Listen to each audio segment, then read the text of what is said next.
the key to doing what we do is understanding what we do and what politicians do.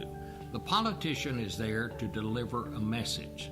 The role of the media is to check out that message and find out if it's true, and a report on what its impact will be on the governed. We are not the opposition party, as some in the Trump administration tried to picture us. We are not there to argue with the politicians. We're there to check out their message. That's what the assignment was that the founders gave us. And it won't always make us the most popular person in the room, but if we do that right, we have performed a crucial service for democracy. I'm delighted to welcome Bob Schieffer back to campus. Bob has been a reporter for more than half a century and was a part of CBS News for 46 years. He's anchored the Saturday edition of CBS Evening News for 23 years, became the network's chief Washington correspondent in 1982, and was named anchor and moderator of Face the Nation in 1991. He's written 4 books, won numerous awards, and covered every presidential race since 1972. And for a year and a half, he was our Walter Shorenstein Media and Democracy Fellow. We're delighted to welcome him back. He has a new book, which we have a few copies of called Overload, about the most recent presidential campaign. Bob, it is great to have you here, and I'm just going to go right for the jugular on the first question. I think if I did my math right, the last campaign was your 14th presidential campaign? Yep. And what happened? You know, somebody has already written a book with that title. So Touche. Well done. I'll let her answer that question. I'll tell you. Let me just say one thing, Nico. I have been up to Harvard many times over the years, but this experience that I had spread over 3 semesters. I'd come up for 2 visits of about a week for each semester. Was without question one of the most fun, interesting, and I also say I learned something while I was here. And I want to thank you and all the folks up here. And I'm so proud to call myself a Harvard man now that I still keep my Harvard card here. Show it to all my friends down in Fort Worth. And of course they go, well, where is that? But anyway, it's been a lot of fun. 2016 was the most unusual campaign in the most unusual year that I can recall in all the more than 40 years that I was in Washington. And in the book, I talk about, people say, well, what was so unusual about it? And I say, well, you know, here you had somebody flying around in his own airplane telling people he was a man of the people. It was the year that Jeb Bush raised $115 million. It did absolutely no good. But my favorite and most unusual moment of the campaign, I think, was when John Boehner said that Ted Cruz was Lucifer in the flesh. I'd never heard anybody accuse somebody like that, but the best part of that was the Devil Worshippers Society put out a written press release and denied it. They said he's not one of us. Now I ask you, how can anyone remember anything that goes beyond that?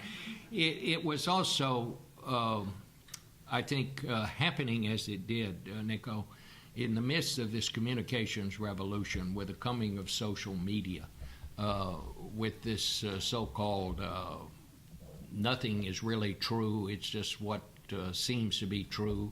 It was an election that was not really about issues, it was more about attitudes. In every way, this was an election unlike anything that we've had in the past. And I think it underscores the real weakness in our electoral system that we have now that's been so overwhelmed by money that you have all of these gurus and political consultants who are making literally millions of dollars out of this. But I have to ask the question, are the candidates that the system is now producing any better than even the candidates back in the old smoke-filled room days? And my argument would be no. I mean, think about this. You had on the Republican side, you had a reality TV star who winds up with a nomination.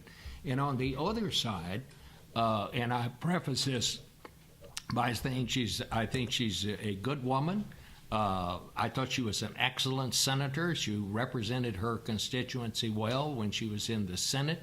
But how is it that the Democratic Party managed to come up with only one candidate with any national following whose main opposition came from someone who was not even a Democrat, who said, and I've never heard anybody in American politics say this, that I am not a capitalist. And I remember when Bernie said that, and his campaign manager called me up and said, you're being really hard on Bernie. And I said, well, I'm just quoting him. He said it. And he said, yeah, but he said it only once.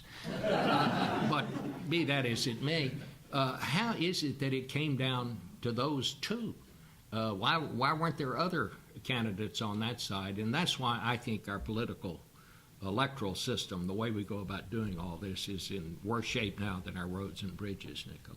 Recognizing that that 2016 was just really historically without precedent on multiple fronts. What presidential campaign did it most remind you of, and why? Like, in your experience, what touchstones were there for you in this one? I don't think it reminded me of anything that I'd ever seen before. I mean, we've had some tough campaigns. We had George Wallace when he came on. We had, I was there in 1968 when I saw the country just basically come apart.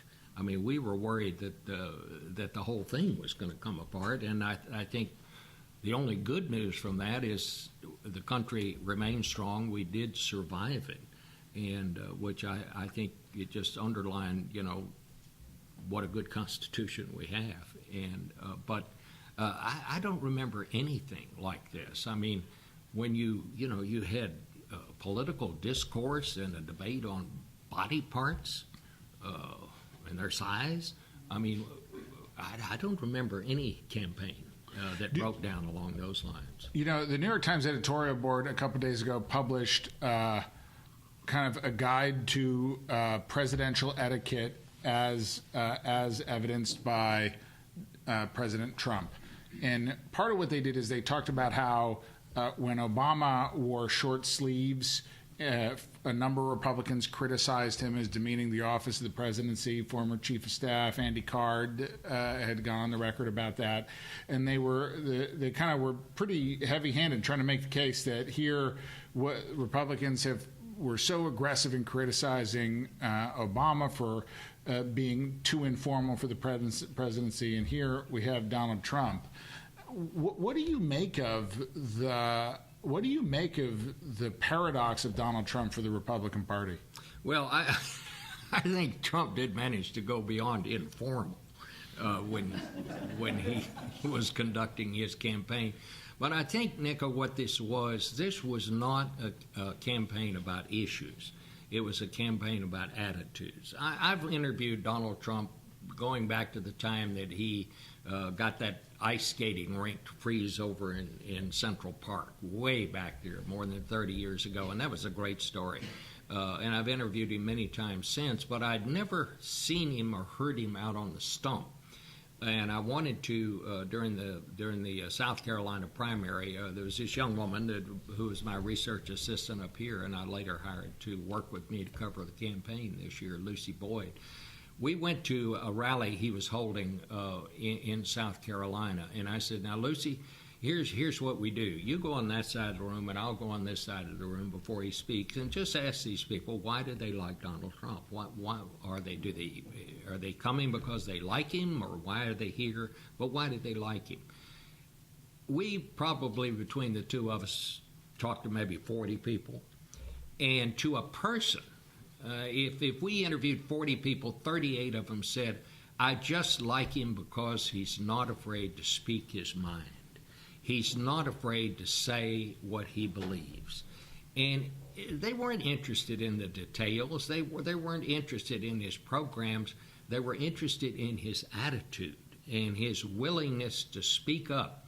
And he spoke in the language that they all understood. I mean, we look back at the political dialogue during this campaign, and it was more like a thread on a blog post than it was like the kind of political dialogue that we're used to. I mean, somebody posts something on a blog, and then somebody else puts on it, no, you're a jerk. And then somebody else said, no, you're the one who's a jerk. And then the first guy said, no, you're a blankety blank jerk. And they kind of go from the inane to the profane is the way these threads always end up. Because I'm sorry to say, in today's culture, that's how we talk a lot of the time. We don't use proper grammar when we're answering a post or answering our email. We take shortcuts.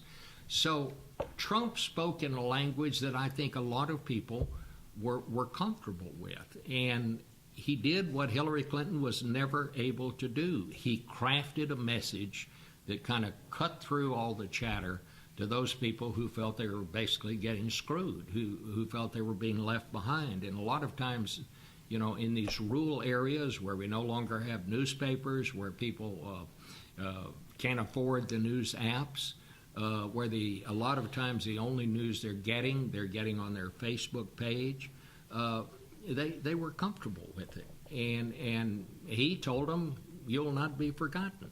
And whether they believed him or not, they thought things were so bad that they took a flyer on it. And I think in the end, that's why he won. And you spent the last couple of years crisscrossing the country and trying to understand what's happening. And what did you learn? Well, what I learned is there is a great divide right now. And, you know, the divide is wider and deeper than it's ever been. Our politics has been so overwhelmed by money. I just want to stop you right there. You think the divide is deeper than it was in 1968? Well, no. And that's a point well taken. I mean, people were really, really upset. But so we're not at rock bottom yet? No, but we're right around there. I mean, we don't know what rock bottom is. Somebody asked me the other day, what's the most optimistic thing that I could say right now, and I said I think we're probably at rock bottom. You know, so there's no way to go but up. But it was a different kind of a division, I think, in 1968 than what we're seeing now. That was, you know, it was all because of the war, and it was suddenly people were going to get drafted, and the deferments weren't good anymore, and we could at least, and that led to questions about young versus old, rich versus poor, and all the other things. This thing now is people are just not ready to agree with anybody on anything, and not ready to make rational arguments. They just have it in their mind that this is the way it is, and if the other side, they've either made it up or they're speaking from a false premise of some kind.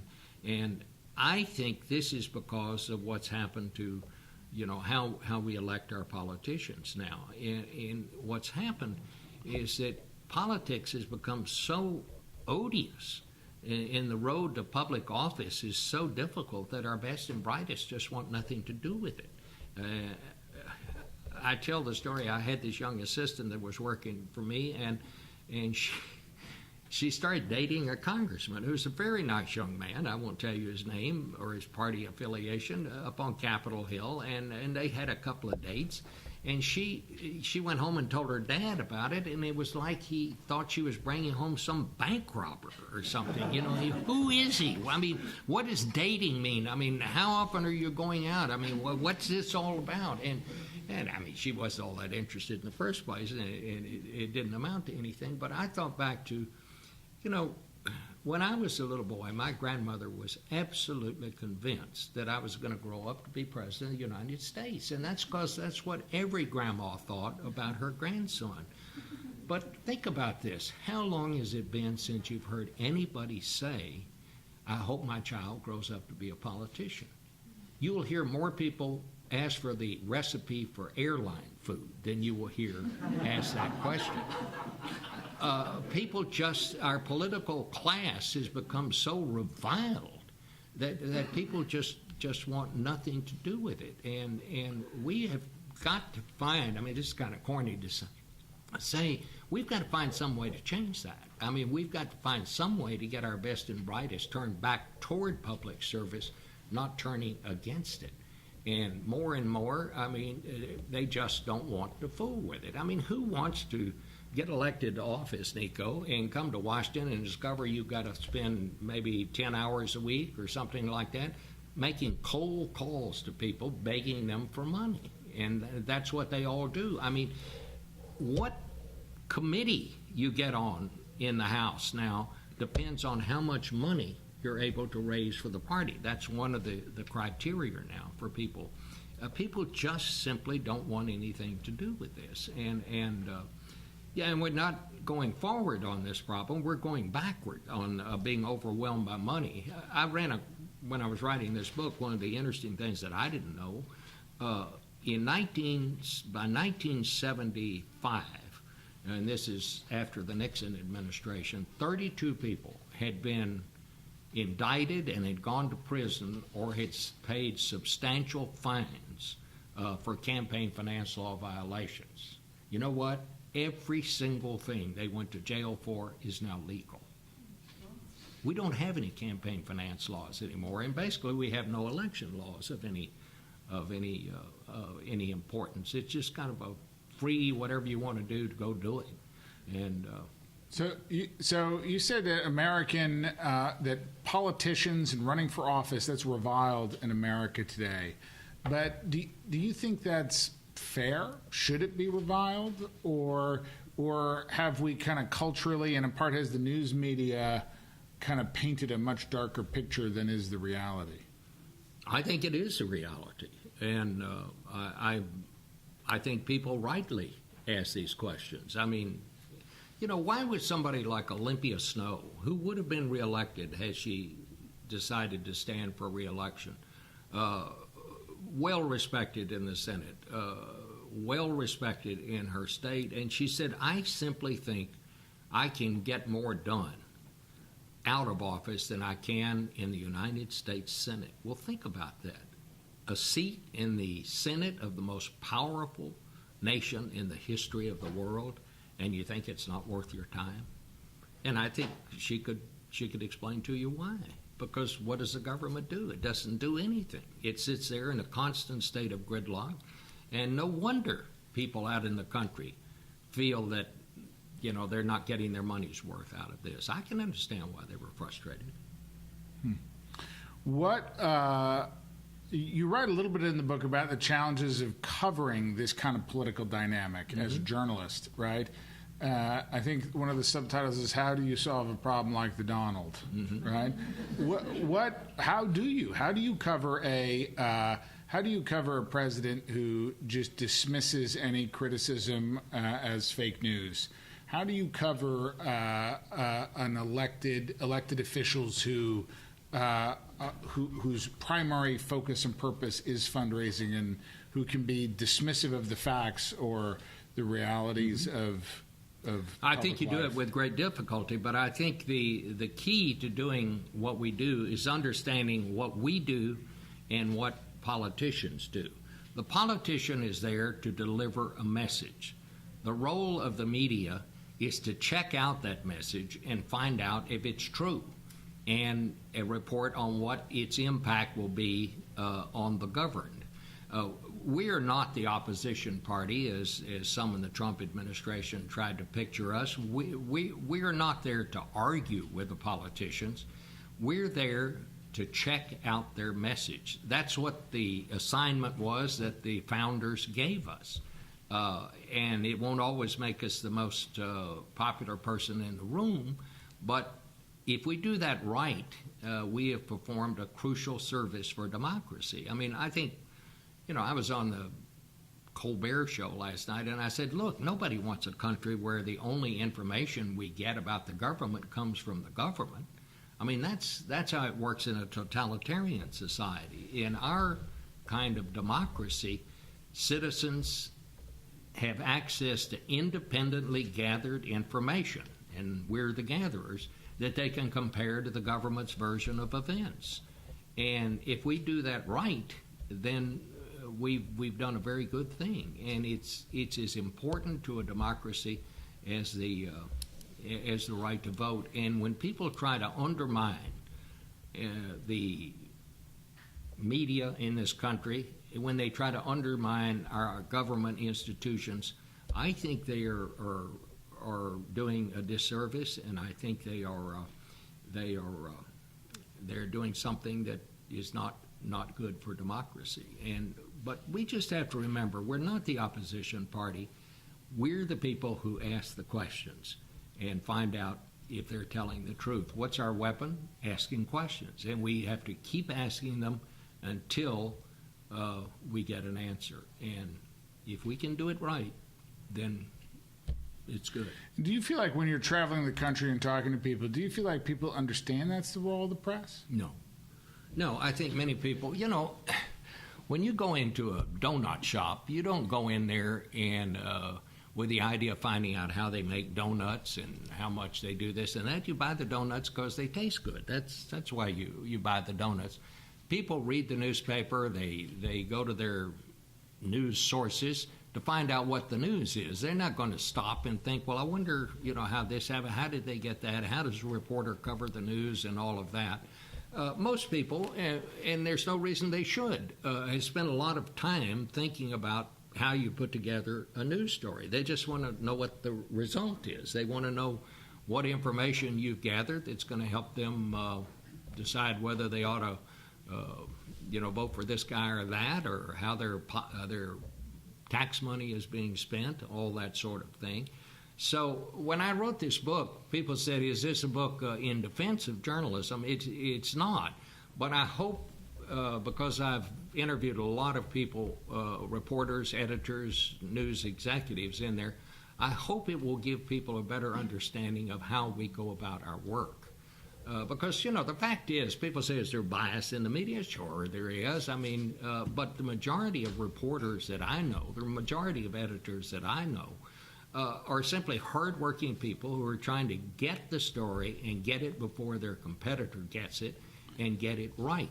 That's what drives most people in journalism.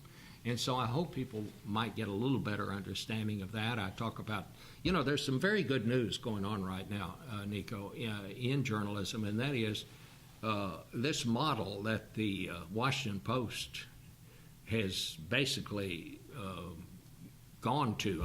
They have completely reinvented their company. It's not just a newspaper company anymore. It's a media company. And they're putting their product out on a variety of platforms. They're putting heavy emphasis on the digital product. They no longer save scoops just for the paper newspaper.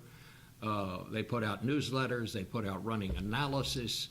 They even have a video company now. A video division at the Washington Post. I remember I wrote an op-ed. They asked me to write an op-ed during the campaign about the role of a moderator in a presidential debate, and I did. And this wound up in 4 different platforms, including the video division. Called me and said, "Can you come down there? We pull some news clips and we'll do this." And so I did.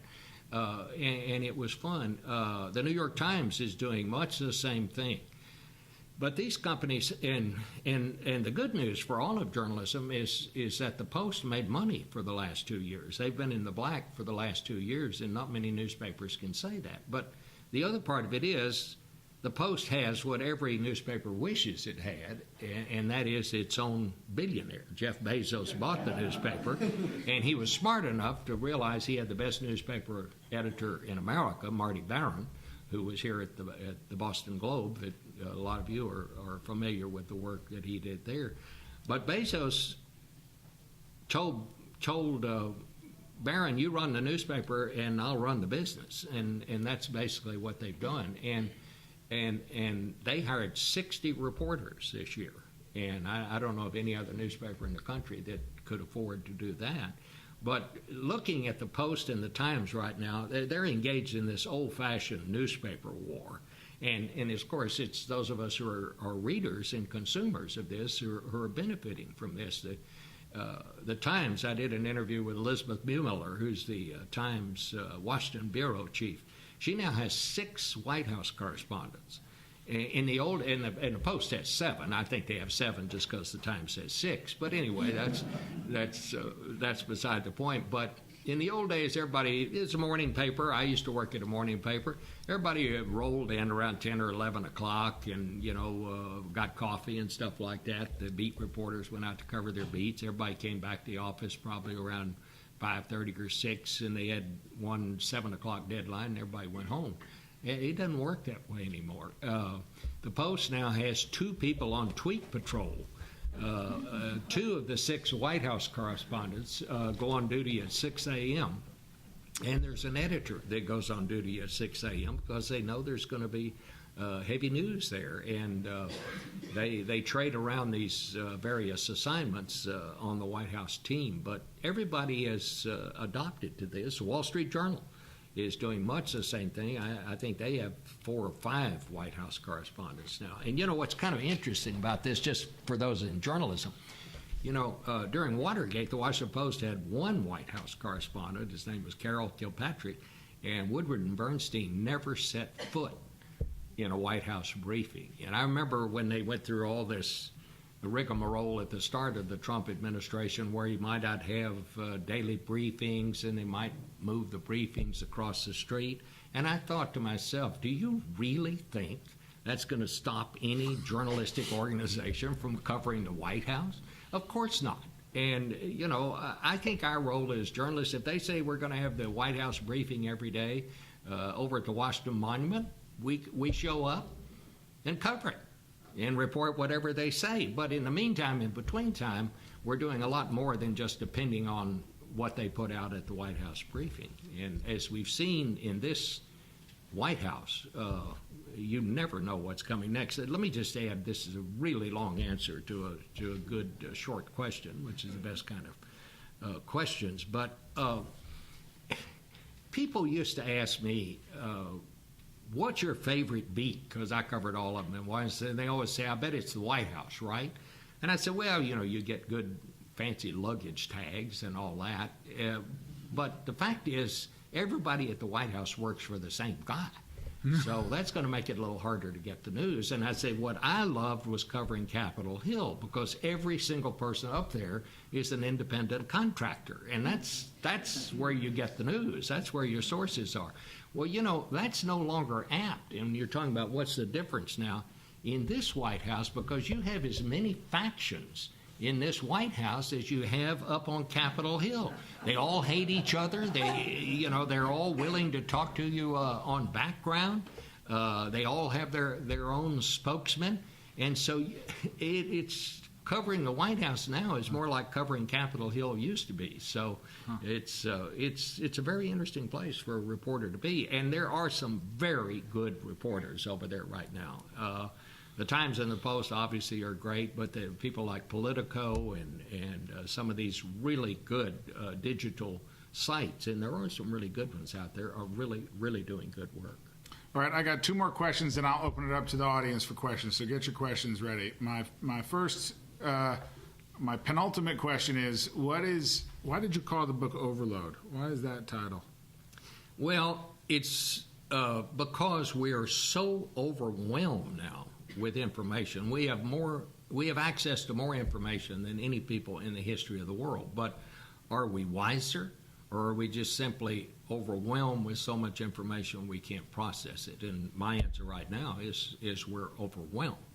But we're right at the beginning of this. We all look back on the invention of the printing press and how it improved literacy and how it just changed Europe.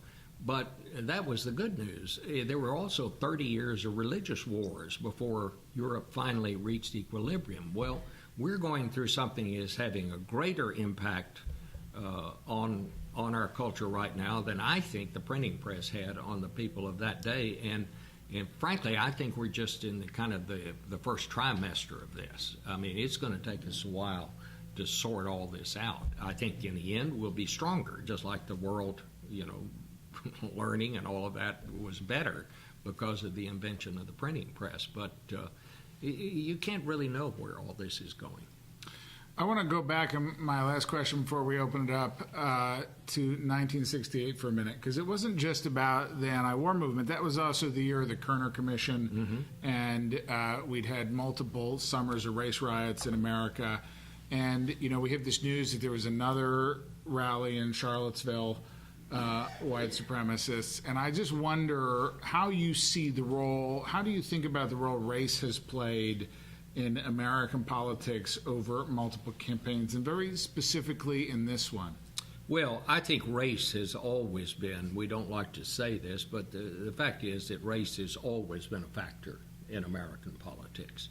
And after all, I mean, we wrote the Declaration of Independence and this remarkable Constitution that has helped hold us together all these many years. But, it was really not until the Civil War that we, began to right that awful wrong. And there's no way that you can look back on it and say that was a good thing. And we're seeing now it still comes into play. I mean, one of the reasons that the country is now so the shift in American politics has changed. Lyndon Johnson, when he passed the 1965 Civil Rights Bill, he said, "I have lost the South for my party for a generation," because he took on his own party. It was the Democrats who were the segregationists, and he took them on, and exactly what he said was going to happen was going to happen. I mean, when I moved to Washington in 1969, there was not a single statewide office holder in Texas who was a Republican. They were all Democrats, including all the judges, because district judges are elected in Texas, as are the Supreme Court judges.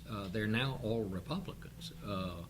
Probably the only place in Texas where a white liberal could be elected now would be around Austin and somewhere in that territory. But the Democrats in Texas are mostly Hispanics now and live in the Valley, and everything else is Republican. What's kind of interesting is what happened in Texas. Hillary Clinton carried all of the big metropolitan centers except for Tarrant County and Fort Worth, where Republicans carried that. But outside those areas, it was all Republican. But race has always been there, and it's always going to be there. And we're a long way from where we were even in 1965, but we haven't resolved this yet. And I think every day's news brings more evidence of that. Let's see, we have some questions from the audience. I'm Alex Okovich, and I'm MPD1 at McKinney School. And I wanted to ask if you think there's a role for the Corporation for Public Broadcasting to reallocate its resources away from national coverage to supporting local coverage, because it seems like the NPR's like their best shows are commercially viable, and if their role is to step in where markets are failing, it seems like the local level is where we're most lacking. So like, what should CBP be? Well, I mean, I'm not going to tell them what they ought to be doing with the money that they have and they raise. But the real crisis to me in journalism right now is at the local level. Because if we don't find some entity to do what we've always expected of local newspapers, and that is to keep an eye on local government, we'll have corruption in this country like we've never seen before. So I think the more we can focus on that part of the journalistic landscape, I think the better it is for everybody. I'm not sure, and I say this in sorrow because it's generational with me. I mean, all my life I've gotten up, and the first thing I did when I got up in the morning was read the newspaper. And I mean, holding the newspaper, going through the newspaper is just a part of my life. But I'm not sure newspapers are going to survive under that model. There's just no way to find the money that you need to support that. So I think most of them will go to some sort of digital product. But here's the thing. The digital product has to be better than the paper product. And what makes my boss, David Rhodes at CBS, always says, the secret is if you have information that other people need, you can find a way to get a rent for that. And I mean, that's basically what the local newspaper does. People are going to need to know where their tax money is going, what time school starts, all these things that having to do with their lives. If you can put together that in some way that people will find it relevant, then they'll subscribe to it. They'll pay for it because they need to. And that's what we all have to aim for, I think. But it is a really, really serious problem, and why what the Post and the Times are doing is such good news for all of journalism, because I think there are ways to shape that model to work at the local level. Yes. You know, we often talk about what influence money has on politicians, but particularly with the 24-hour news networks and their, the importance of television ratings when that conflicts with duties as newscasters. Well, people have always asked me over the years, have you ever felt any pressure from sponsors and that sort of thing? And the honest answer, and I mean, I'd swear on the heads of my children, nobody has ever come to me and tried to, pressure me. But the other part is, these are private enterprises, and they're not charities, and they shouldn't be. And so, saying, well, you're not aware of the ratings, everybody thinks about the ratings, but I think we pretty much keep that in perspective. But in the book, you do talk about the role cable's played in shaping the political dynamic. Well, I think they have, because they're there. I mean, and they're there all the time. And the incentives are different than in broadcast. And they're trying to cover the moment. I don't think you're going to stir up a lot of intellectual curiosity, about some cable news. And I don't say that. I think they do a good job of doing what they're doing, but there's no question that they're going to go for the story that they think that most people think is most important. And maybe most people are not correct, but they have their opinions, and that's the way it works. Yeah. I have to share that when I was coming along, my grandmother expected me to become Peter Jennings rather than the president. And that's why I led me to journalism school eventually. But my mother did not expect me. She thought I should be a doctor. you come Comparative anatomy. You come from an era of people like Helen Thomas and Ed Murrow and Walter Cronkite, and all those people had kind of rock star appeal, and there was limited bit of media, and we had a lot of confidence in these people. But it's now more diverse. As you say, newspapers are not hiring, they're in the red.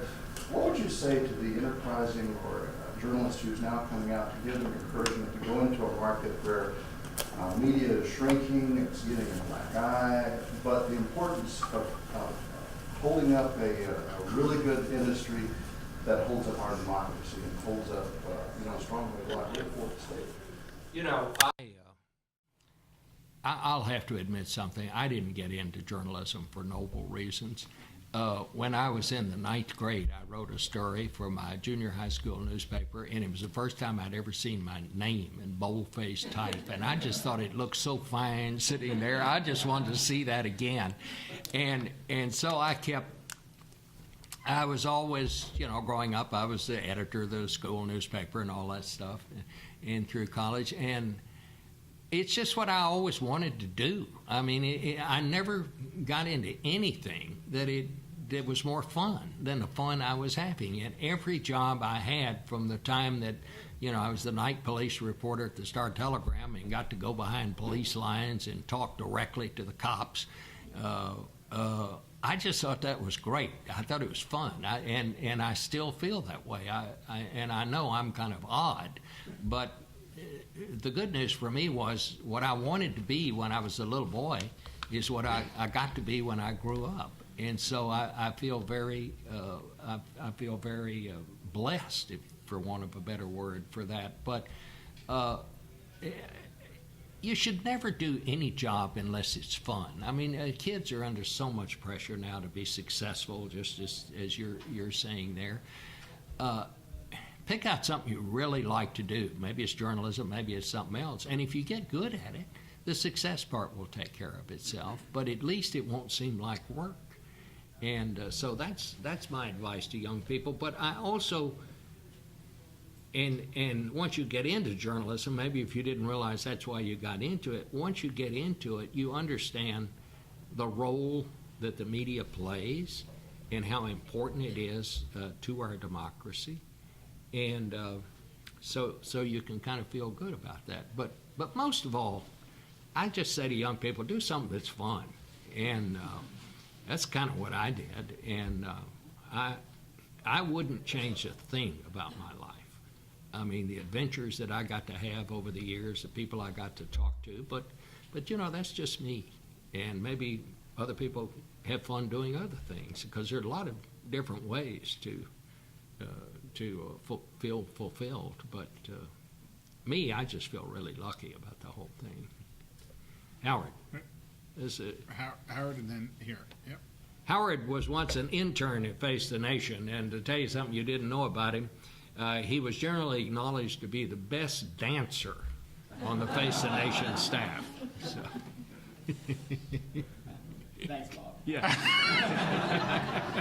I just thought everyone would want to know that. We know there'll be a dance show later on today. So you've written so many amazing books. Can you tell us a little bit more about what drove you to write this one, what we can look out for in it, and why it's so special? Well, this book came about in an unusual way.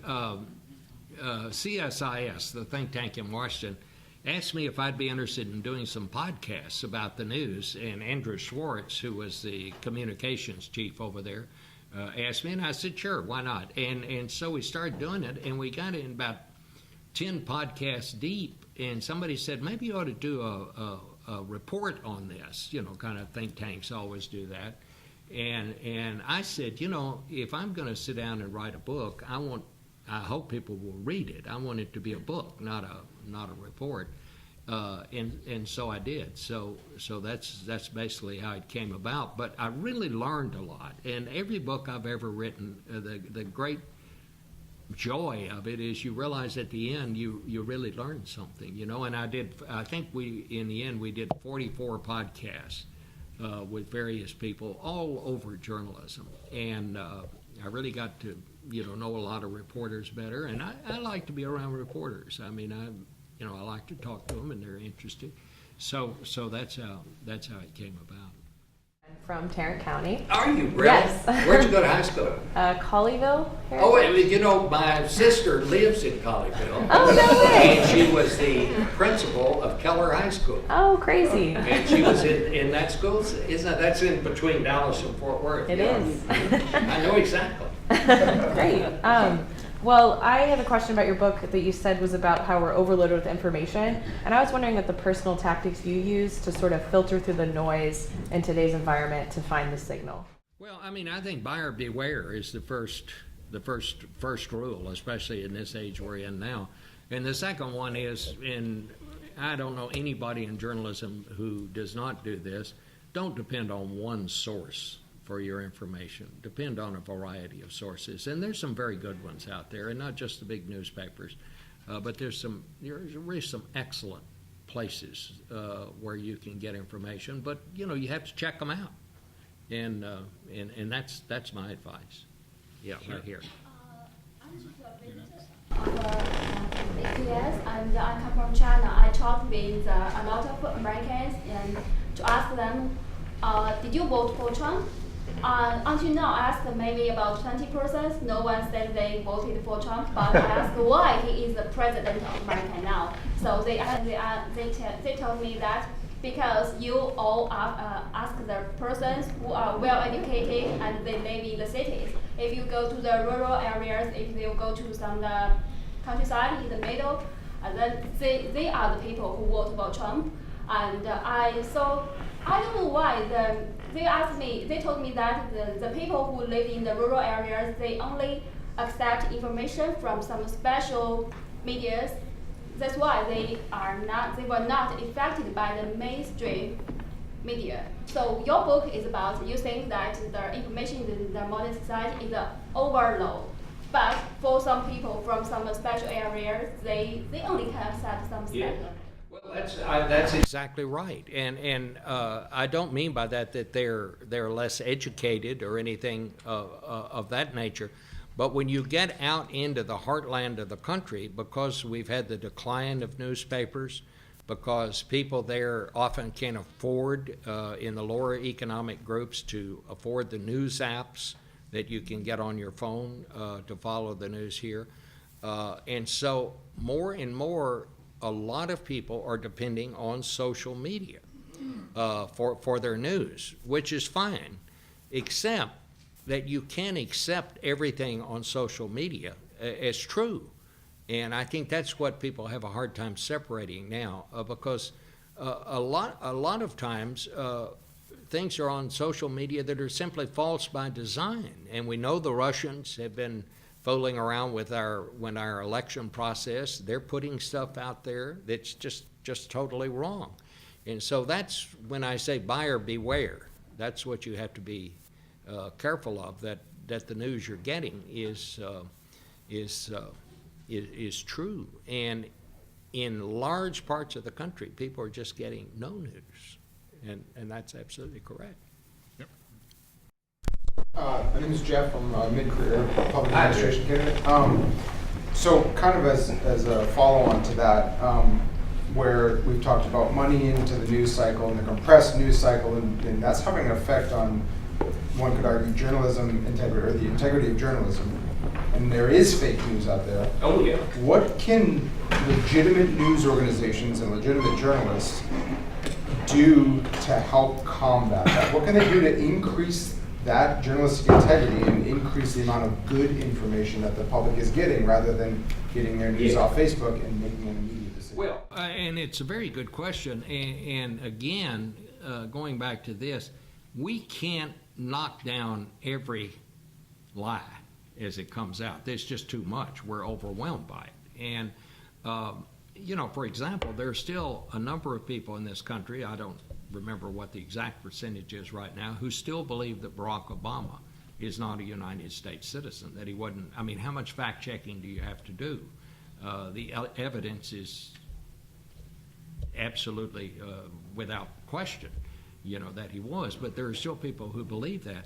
And what we have to do is kind of inoculate people and help them to understand that this is happening, that people are gaming this system, they're putting stuff into the system that is false, and try to let them know, look, this stuff is that you're getting is not all true. Be careful. Be careful what you believe and where you get the information. Just because it's on the internet does not make it true, because once it gets out there, you can't get rid of it. It's like crabgrass. You think you've gotten it, eradicated it, and then it pops up over here. But like this poor man in Washington who owned that pizza parlor, where that story was circulated that Hillary Clinton was running a porn ring in the basement. Well, there's not even a basement in the place, but somebody came up there shot a weapon in there because he was trying to get down to the basement and rescue those children. We all know it's not true. There's not a scintilla of evidence to make you think it's true, but there are still, you can look at polls, there are still people who believe that it's true. And so you have to kind of do what you can to make people aware that this is what is happening. And because you'll never win just trying to answer one lie after another. So, Bob, in your traveling around the country over the course of your career, one of the reasons people still believe things that aren't true is that they don't want to trust people like you. And have you're a recognizable face. You're like in people's living rooms. You're a well-known celebrity newsman. Have you noticed a change in people's attitudes towards you over the years?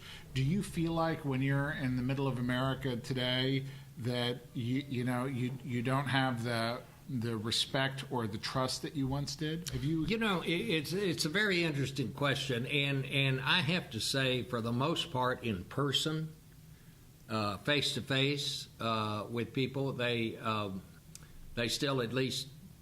They're not rude to you. Now, every once in a while you're going to run into that person, but most of the time they're not.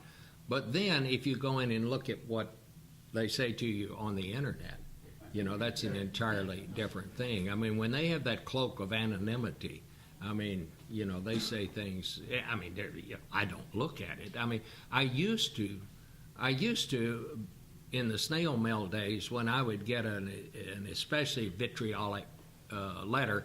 If it didn't have obscenities in it or something like that, I never answer anything like that.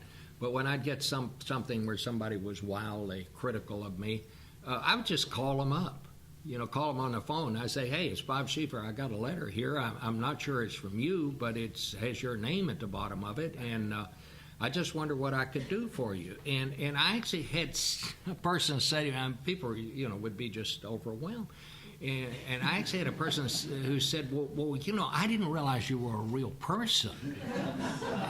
What did they think I was, But, but there's still question that, we're getting challenged at every turn now. And you can't say anything now that somebody is not going to take issue with it because, again, the country is just so hyper right now. And it's just this period that we go through. Yeah. All right, last question right here.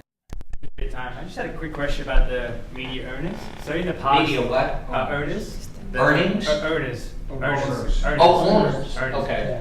Sorry, Australian accent. But basically, and talking about Australian, in the past, the media moguls like Rupert Murdoch made their money in these businesses, obviously built tremendous fortunes.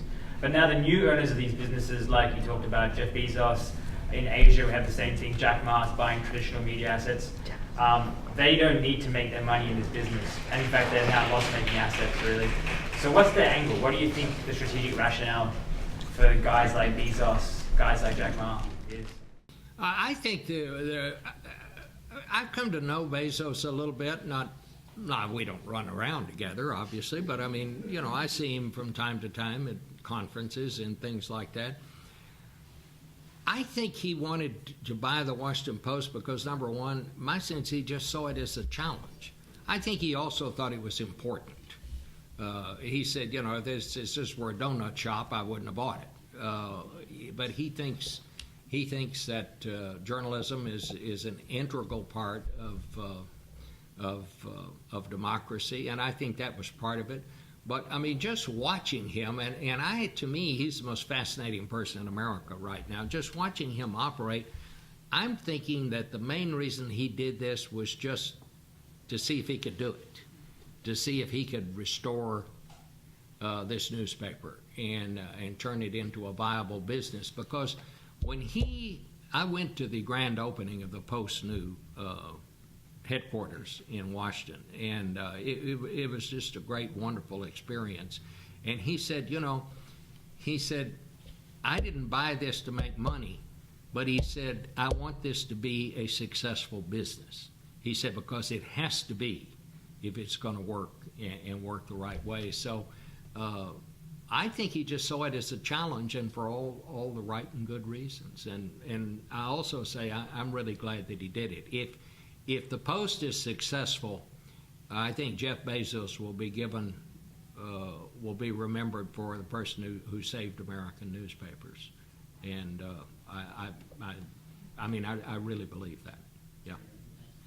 All right, thank you very much, Bob. I have one last question. Uh-oh. In a year of surprises, what surprised you most? I guess I'm getting too old to be surprised. I thought, as I said, so many times, and it became this drinking game among my younger colleagues at CBS that I'd never seen anything like this. And I said it so much that every time I said it, they'd, another drink. Luckily, they had designated drivers.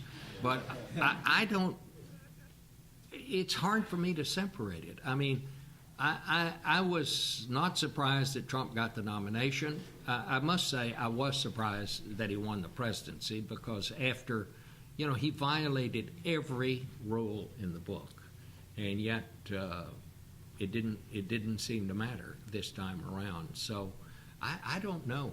It'd be hard. I'd have to sit down and think about that too.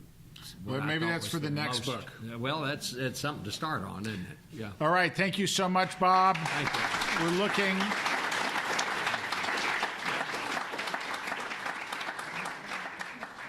We look forward to see you next Tuesday.